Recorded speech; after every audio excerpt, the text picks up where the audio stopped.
मेरा बदन ढकने को बेताब खाकी है, प्याले के साथ शाम के इंतजार में बैठा साकी है। आप तो यूं ही डर गए मेरे पंखों की फड़फड़ाहट से, आगे देखिए मेरी पूरी उड़ान बाकी। स्लाइड आप देख रहे हो नेशनल डिफेंस एकेडमी की वेबसाइट है। ये वो ट्रेनिंग इंस्टीट्यूट है जहां पर आप जब एंटर करने की बात करते हैं तो इंडियन आर्म फोर्सेस की जो 3 विंग्स होती हैं, इंडियन आर्मी, इंडियन नेवी और इंडियन एयरफोर्स, तीनों की ट्रेनिंग जो है यहां पर एक साथ होती है। सबसे बड़ी बात है जब आप एग्जाम क्वालिफाई कर लेते हो उसके बाद आपको यहाँ बुलाया जाता है। यहाँ पे कदम रखना, एग्जाम क्वालिफाई करने के बाद कदम रखना, वो सर फीलिंग जो वो ओरा होता है वो अलग ही होता है सर। इस जगह की हवा ही सर अलग है। यहाँ पे शुरुआत की जाती है, मतलब ऑब्वियसली आप एग्जाम क्वालिफाई करने के बाद यहाँ जाओगे तब देश की रक्षा आपके हाथों में जाएगी बेटा, इसी इंस्टीट्यूट के थ्रू। यहाँ आपकी ट्रेनिंग होगी और ट्रेनिंग का प्रोसेस आपको एक्सप्लेन करेंगे, बिल्कुल अच्छे से एक्सप्लेन करेंगे। कब करेंगे सर? वेट करो थोड़ा सा, हर एक चीज, इंटरेस्टिंग चीज के लिए सर थोड़ा वेट करना पड़ता है ना, वो वाली बात है। ये वही बॉडी है, जी हाँ, ये वही बॉडी है जो आप सुनते हैं जो IAS के एग्जाम कराती है। ऐसे बहुत सारे, एक आपने एग्जाम सुना होगा CDS, उसका एग्जाम भी कराती है। सिमिलरली यहां पर NDA का एग्जाम भी यूनियन पब्लिक सर्विस कमीशन कराती है। एक कॉन्स्टिट्यूशनल बॉडी है, संविधान में इसका मेंशन है, बहुत ही इंपॉर्टेंट बॉडी है।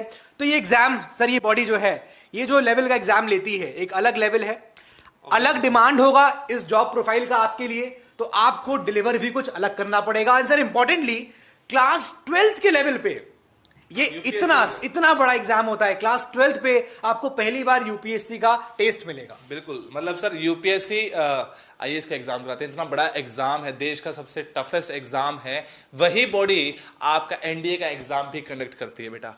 अगर हम NDA की बात करें बेटा, तो NDA बेसिकली ये सिलेक्शन प्रोसीजर है बेटा। क्या प्रोसीजर फॉलो किया जाता है, ठीक है। NDA के बारे में बेसिक और बता देते हैं बेटा। NDA के 2 एग्जाम होते हैं, हर साल 2 एग्जाम होते हैं, NDA 1 और NDA 2, ठीक है। और दोनों में जो पैटर्न होता है, सिलेक्शन प्रोसीजर जो होता है, उसमें बेटा स्टेज 1 में आपको रिटन एग्जाम मिलेगा। रिटन एग्जाम के बारे में और बात करेंगे।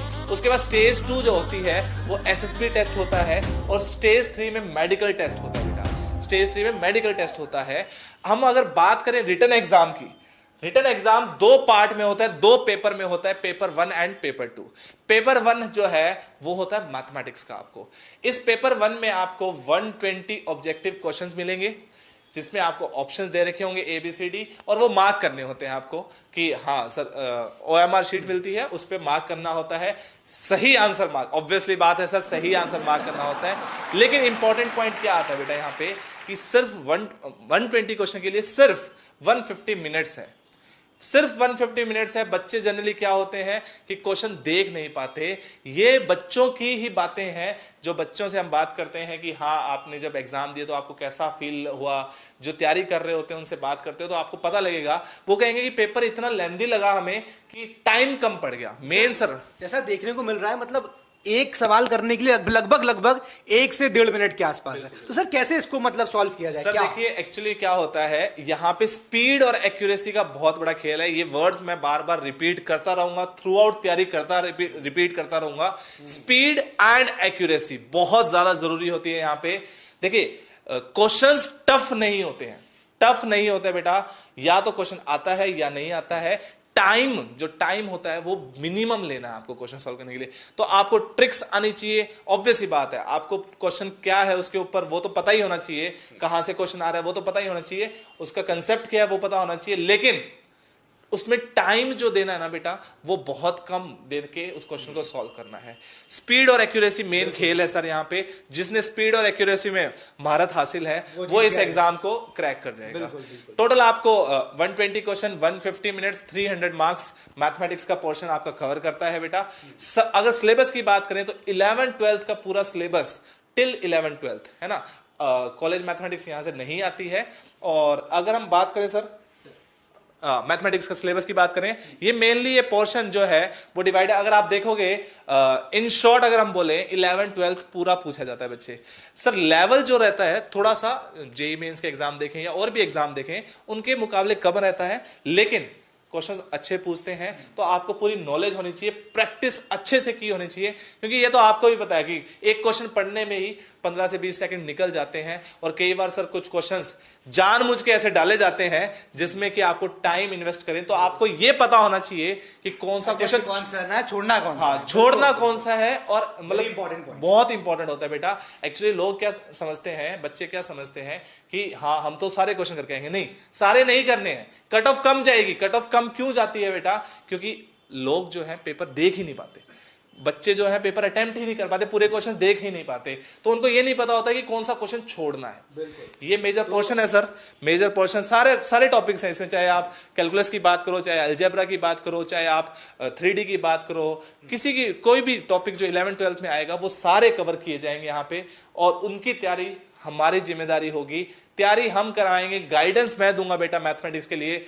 मेहनत आप लोगों को करनी है, मेहनत सिर्फ आप लोगों को करनी है, हमारा नहीं। सिलेक्शन क्या है, अगर आपका सिलेक्शन होगा तो हमारा सिलेक्शन तो ऑब्वियसली होना ही होना है ना। आप लोग यहाँ पेपर होता है सर ने आपको पेपर 1 के बारे में बताया, मैं पेपर 2 बताता हूं, that is general ability test. बेटा ये पेपर जो होता है ये 2 पार्ट्स में होता है बेसिकली, मतलब इसमें पार्ट 1 और पार्ट 2 होगा। पार्ट 1 जो होगा, पार्ट 1 होगा, वो इंग्लिश का होगा, जिसमें ये बेसिकली 200 नंबर का होगा। और जो जनरल स्टडीज है वो आपका 400 मार्क्स का होता है। तो मतलब जो GAT दिख रहा है आपको वो टोटल 600 नंबर का होने वाला है, ठीक है। तो 600 और 300 मतलब जो रिटन आपका टेस्ट है वो 900 मार्क्स इस तरह से मेकअप करता है। अब जो इंग्लिश में सर नंबर ऑफ क्वेश्चंस आते हैं वो है 50, ठीक है, सबके 4 नंबर होते हैं, तो ये 200 नंबर का हो गया। और जनरल स्टडीज में you have approximately 100 question, exactly 100 questions, और वो 400 नंबर का होता है। अप्रोक्सीमेटली नहीं बोल रहे थे सर, वो बता रहे हैं कि बेसिकली जनरल अगर हम स्टडीज की बात करें उसमें भी डिवीजन है, तो वो हर एग्जाम के दौरान वेरी करता है। कभी किसी टॉपिक से ज्यादा क्वेश्चन, किसी सब्जेक्ट से ज्यादा क्वेश्चन पूछ लेते हैं, क्योंकि एग्जाम है ना, ऐसे तो लिख के देंगे नहीं आपको कि पॉलिटी से हम 5 क्वेश्चन 2 क्वेश्चन पूछेंगे, 10 क्वेश्चन पूछेंगे, ऐसा नहीं कहता बेटा। जनरल जो चल रहा होता है उसके अकॉर्डिंग क्वेश्चन पूछे जाते हैं। ये बेटा इंग्लिश की अगर बात करें, जैसे एक जनरल आइडिया होता है, जैसे अगर आप देखो स्पॉटिंग एरर्स के जनरली वो 5 क्वेश्चन पूछते हैं, तो एग्जैक्टली नहीं है कि हाँ 5 क्वेश्चन ही पूछेगा, हो सकता है वो 4 पूछ ले, हो सकता है वो 6 पूछ ले, कुछ भी हो सकता है 7 पूछ ले।